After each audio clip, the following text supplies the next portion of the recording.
കുറച്ച് വിറക് വെട്ടിയെടുക്കാൻ പോകാം. അത് കഴിഞ്ഞിട്ട് വന്ന് എനിക്ക് നെല്ലിക്ക അച്ചാറിടണം. അപ്പോൾ ഇത് രണ്ടും കൂടെ ഇന്ന് ചെയ്യാം. ആ വീഡിയോയാണ് ഇന്ന് നിങ്ങളെ ഞാൻ കാണിക്കാൻ ഉദ്ദേശിക്കുന്നത്. ഉണ്ടോ, എൻ്റെ ചെമ്പരത്തി നട്ട് ചെമ്പരത്തി പൂവായി. അപ്പം നീ ഓരോന്ന് ഇത് പറിച്ച് തലയിൽ എണ്ണ കാച്ചി ഉപയോഗിക്കണം. അപ്പം അടുത്ത വീട്ടിലെ CCTV വെച്ചിട്ടുണ്ട്. ഞാൻ ഈ പടം എടുക്കുന്നതൊക്കെ അവിടെ എല്ലാവർക്കും കാണാം. അപ്പോഴേ പോയേക്കാം, നമുക്ക് വിറക് വെട്ടാനായിട്ട് പോകാം. ഇവിടെ വിറക് വെട്ടാൻ പോവുകയാണ്. വലിയൊരു കമ്പാണ് ഇന്ന് വിറക് വെട്ടാൻ കിട്ടിയത്. രണ്ടായിട്ട് മുറിക്കണം, മുറിച്ചാലേ പറ്റും. ഭയങ്കര നീളമാണ് ഇറങ്ങിന. അപ്പോഴേ ഒന്ന് മുറിക്കാം.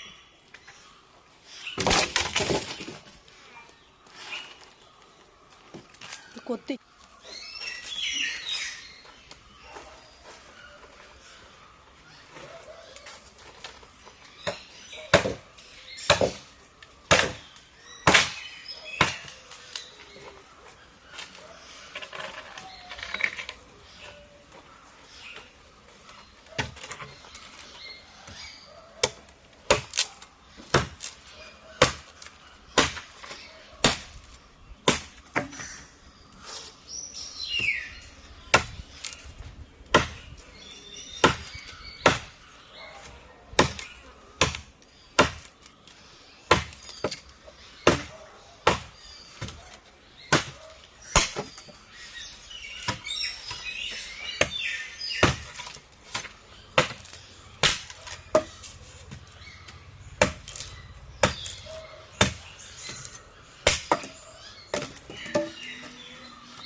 ഇവിടെ എല്ലാം ഞാൻ ഓരോ പ്രാവശ്യം വിറക് കൊണ്ടിട്ടിട്ടുണ്ട്. ഇനി എല്ലാം എടുത്ത് വെക്കണം. വഴിയിൽ 1 മണി കുരുമുളക് കിടന്നു, കളയാൻ പാടില്ലല്ലോ, എടുക്കാം. കുരുമുളക് ഇടയ്ക്കിടയ്ക്ക് പഴുത്തിട്ടുണ്ട്. ഇതേല് നമുക്കത് പറിച്ചെടുക്കണം.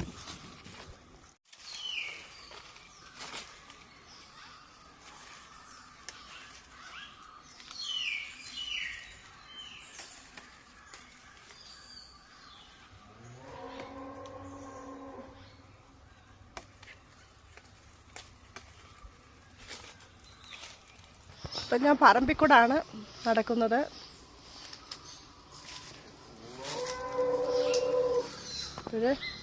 കുറച്ച് വിറക് നാളത്തേൻ്റെ ബാക്കി ഇവിടെ വെട്ടാൻ കിടപ്പുണ്ട്. കഴിയുമെങ്കിൽ വെട്ടിയെടുക്കാൻ പോവുകയാണ്. അതുമല്ല ഇവിടെല്ലാം കുരുമുളക് നിൽപ്പുണ്ട് പൊടിയും. അപ്പം നമുക്കത് വിളഞ്ഞിട്ടുണ്ടെങ്കിൽ മുളകൊക്കെ ഒന്ന് പറിച്ചെടുക്കണം. വിളഞ്ഞ മുളകാണ്. നമുക്ക് ഈ കുരുമുളക് പറിച്ചെടുക്കാം.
കൊടികളൊക്കെ ഇഷ്ടം പോലെ ഉണ്ട്. ഒറ്റയും കറ്റയും മുളകുകളൊക്കെ ഉള്ളൂ. എന്നാലും കുറേ പറിച്ച് കൊടുത്തു. ഇനിയും കുറേ കൂടെ ഒക്കെ പറിക്കാനൊക്കെ ഉണ്ട്. അതും ഇനിയൊക്കെ കുറേശ്ശെ കൊടികളിലൊക്കെ ഇട്ട് മുളക് നമുക്ക് കൈ എത്താവുന്ന ദൂരത്തോളമൊക്കെ പറിച്ചെടുക്കാം.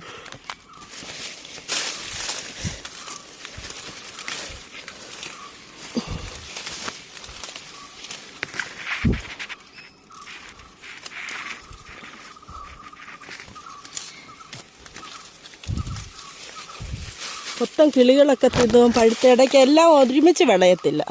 പലയിടത്തും പല കൊടിയാലും പല രീതിയിലാണ് വിളവ് വരുന്നത്.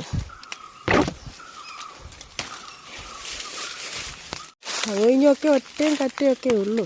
എങ്കിലും കളയണ്ടല്ലോ. ഉണ്ട്, മുളകുണ്ട്, കൊടിയുണ്ട്. നമുക്ക് അതേലെ പറിച്ച് വിറ്റുമല്ലോ. നമ്മൾ കുറച്ച് ഉണങ്ങി വെച്ചു.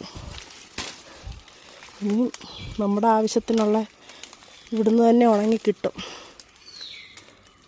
പിന്നെ നമുക്കപ്പുറത്തെ പറമ്പിൽ കയറിയിട്ട് കുറേ വെട്ടിയിട്ടിട്ടുണ്ട് പൊടി. അപ്പുറത്തെ വീട്ടുകാർക്ക് തടി വെട്ടിക്കൊടുക്കണമായിരുന്നു. അപ്പം തടി വെട്ടിക്കൊടുത്തപ്പം അതേ കുറച്ച് മുളകൊക്കെ ഉണ്ട്. നോക്കട്ടെ ഞാനൊന്ന്.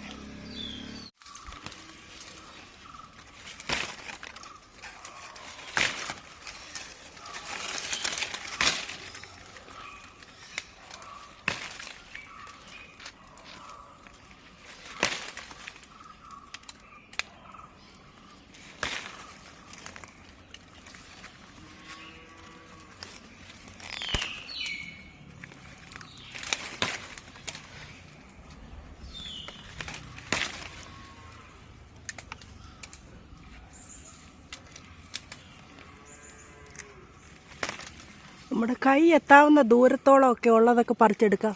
പിന്നത്തെയൊക്കെ നമുക്ക് ആരെ കൊണ്ടേലും പറിപ്പിച്ചെടുക്കാം.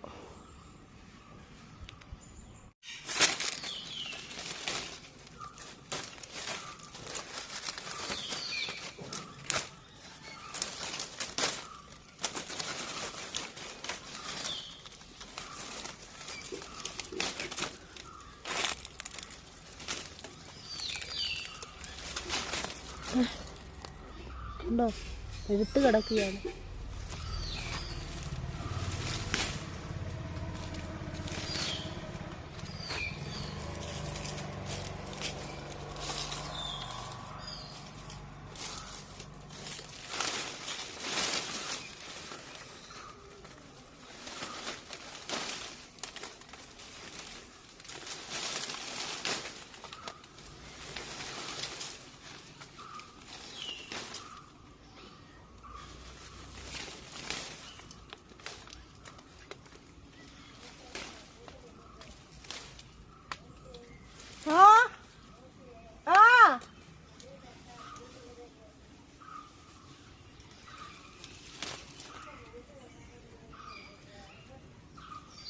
പോവാ, എൻ്റെ ഇവിടെ മുളകുണ്ട്. മുളക് പറിക്കുക, മുളക് പറിക്കുക, മുളകുണ്ട്.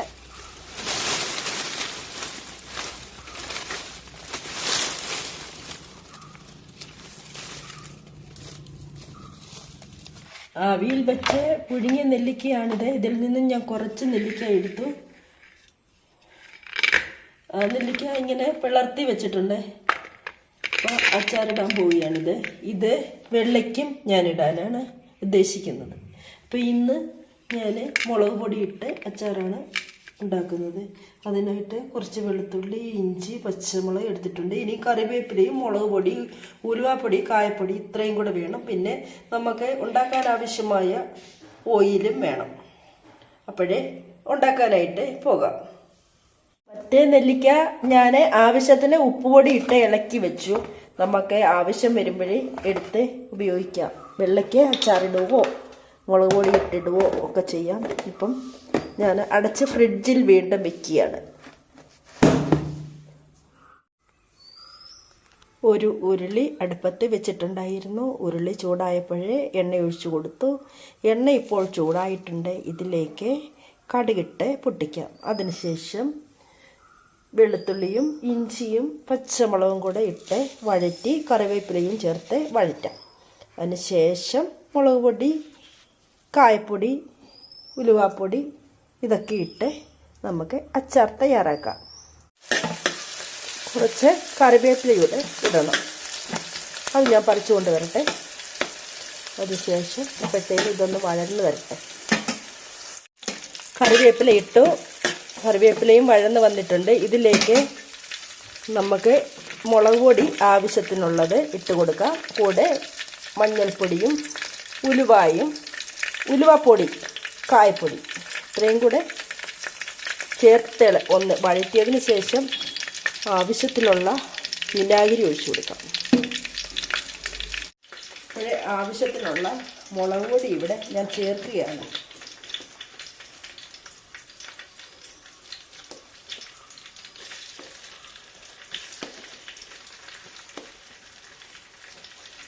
ഏകദേശം 5 ടീസ്പൂൺ, അതായത് 2.5 ടേബിൾ സ്പൂൺ മുളക് പൊടി ഞാൻ ചേർത്തിട്ടുണ്ട്. കൂടാതെ മഞ്ഞൾപ്പൊടി കൂടെ കുറച്ച് മഞ്ഞൾപ്പൊടി കൂടി ഇട്ടു. ഇനിയും കായം അത് ഒടുവിൽ ചേർത്താൽ മതി. അപ്പോൾ ഇതൊന്ന് ഇളക്കി ശേഷം ഞാനിടുന്ന ശൈലിയാണ് ഞാൻ കാണിക്കുന്നത്.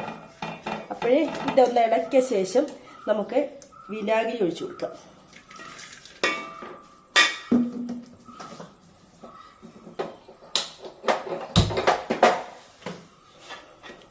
ആവശ്യത്തിന് വിനാഗിരി ഇട്ടു. കൂടാതെ ഉപ്പുപൊടി കൂടെ ഇട്ട് കൊടുക്കും. ഉപ്പുപൊടി നമ്മൾ ചേർത്ത് പുഴുങ്ങിയതായിരുന്നെങ്കിലും ആവശ്യത്തിനുള്ള ഉപ്പുപൊടി കൂടെ ഇട്ട് കൊടുക്കുക. ഇച്ചിരി കൂടുതൽ ഇന്നോട്ടെ. ഉപ്പുപൊടി പുളിയുള്ള സാധനങ്ങളല്ലേ, അപ്പം ഉപ്പുപൊടി കുറേ ഏറെ വേണം. ഞാൻ ഉപ്പുപൊടി ആവശ്യത്തിനുള്ളത് ഇട്ടിട്ടുണ്ട്.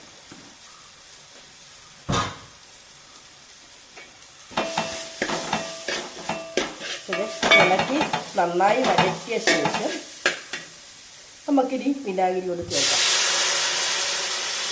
ആവശ്യത്തിനുള്ള വിനാഗിരി ചേർത്ത് കൊടുത്തിട്ടുണ്ട്. കായപ്പൊടി, ഉലുവാപ്പൊടി അതുകൂടി ഇടുന്നുണ്ട്.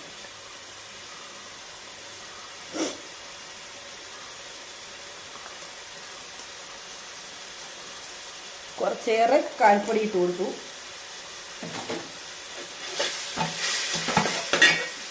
ഇനിയും കുറച്ച് ഞാൻ നെല്ലിക്ക പിളർത്തി വെച്ചിട്ടുണ്ടായിരുന്നു, അതുകൂടെ ഇട്ട് ഇളക്കിയെടുക്കാം.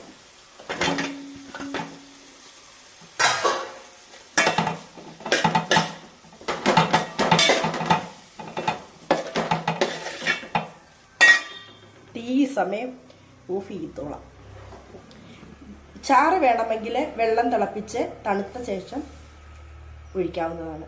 ഞാൻ വെള്ളം തിളപ്പിച്ച് തണുത്ത ശേഷം ഇത് സ്വല്പം വെള്ളം കൂടെ ചേർക്കും.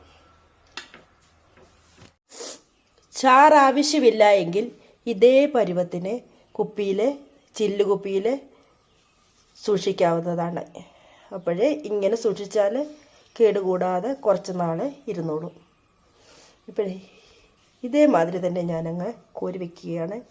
ആവശ്യമുണ്ടെങ്കിൽ മാത്രമേ വെള്ളം തിളപ്പിച്ച് ഒഴിക്കുന്നുള്ളൂ. ഇവിടം കൊണ്ട് ഞാൻ ഇത് നിർത്തുകയാണ്.